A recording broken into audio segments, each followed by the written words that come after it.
வாழ்க வையகம், வாழ்க வையகம், வாழ்க வளமுடன். குரு வாழ்க, குருவே துணை. அருள்நிதி பேராசிரியர் அன்பழகன், திருவண்ணாமலை. அனைத்து அன்புள்ளங்களுக்கும் வாழ்க வளமுடன். இன்றைய சிந்தனைக்கு குருவின் நினைவில் நின்று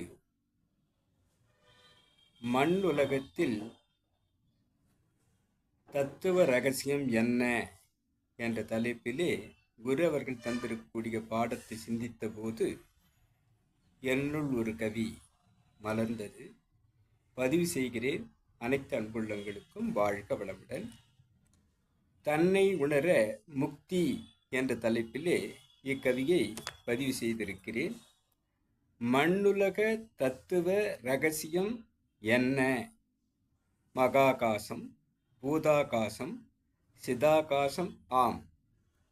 பஞ்ச பௌதீக தோற்றத்தின் விளைவு, பஞ்சதன் மாத்திரை மனதின் உணர்வு, ஓடிக்கொண்டே உயிரை செலவாக்கும் ஓங்கார ரீங்கார அனைத்துணரும் மனம், அன்பை மலர்த்தினால் கருணை வரும், ஆன்மீகம் ஆழ்ந்திட பெருமை வரும், இன்பத்தை உணர்ந்திட ஈசனாவாய், இனிமையை காத்திட நல் கர்த்தனாவாய், புன்னகை பொலிவு பெறும் புத்தனாவாய், புத்துணர்வில் ஆழ்ந்திட புதுமை கொள்வாய், சஞ்சித கர்மா நீங்க சக்தி கூடும், சஞ்சித கர்மா நீங்க சக்தி கூடும், சலிப்பில்லா பேரின்ப சாகரமாகும், தற்பரமாம் தனை உணரும் முக்தியாகும், தவமும் அறமும் பெற நிறைவு கொள்ளும். வாழ்க வளமுடன்.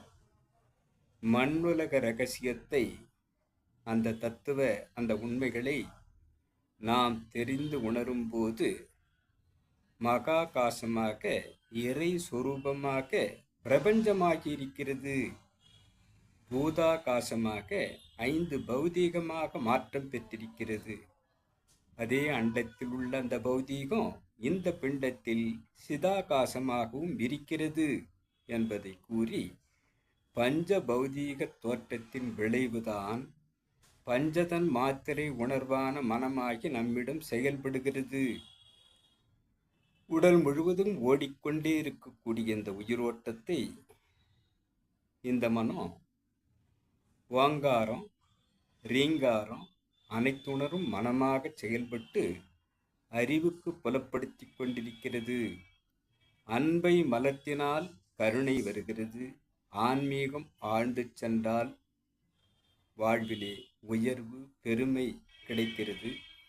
இன்பத்தை உணர்ந்திட ஈசனாக நாம் மாறுவதாக இருக்கிறது.